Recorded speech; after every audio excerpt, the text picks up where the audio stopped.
આજે આપણી વચ્ચે છે જીતેન્દ્રભાઈ ઠક્કર. આ નામ એવું જાણીતું છે કે તમને બધાને કહેવાની જરૂર જ નથી. તેમણે એમના જીવનના 40-45 વર્ષ આપણી ફિલ્મ ઇન્ડસ્ટ્રીઝને આપી દીધા છે.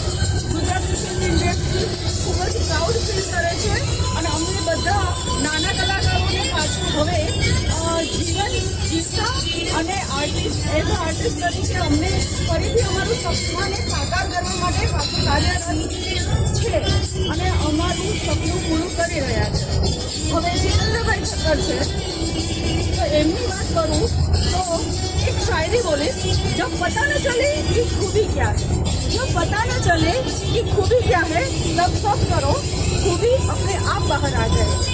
આ વસ્તુ એમણે અમને સાકાર કરાવી છે અને અમારી ખૂબી બહાર આવી છે. તો એમણે અમને વર્લ્ડ રેકોર્ડ પણ અપાવ્યો.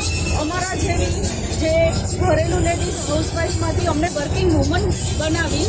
તો એમને ખૂબ જ આભાર માનું છું. ખૂબ જ થેન્ક યુ, ધન્યવાદ. God bless you. ઈશ્વર એમને ખૂબ જ આનંદમાં રાખે, પ્રેમથી રાખે અને આવા નવા હસતા રાખે. અને એક ખૂબ જ ઇમ્પોર્ટન્ટ વાત કહીને મારી વાતને પૂર્ણ કરું છું કે એકથી ચડે એવા એમના શર્ટની ડિઝાઇન જે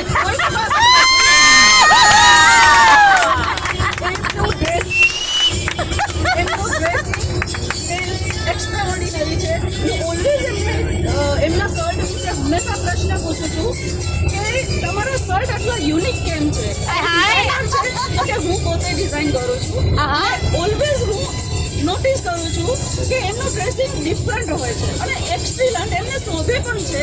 અને એમની સુંદરતા હું એક બીજો શબ્દ કહીશ કે એમની સુંદરતા મોર જેવી છે. જેમ મોર મેલ મોર એમના ઘરે આવે છે, મોર મેલ છે, જેન્ટ્સ છે પણ સુંદર છે. એ જ રીતે સેમ ટુ સેમ વસ્તુ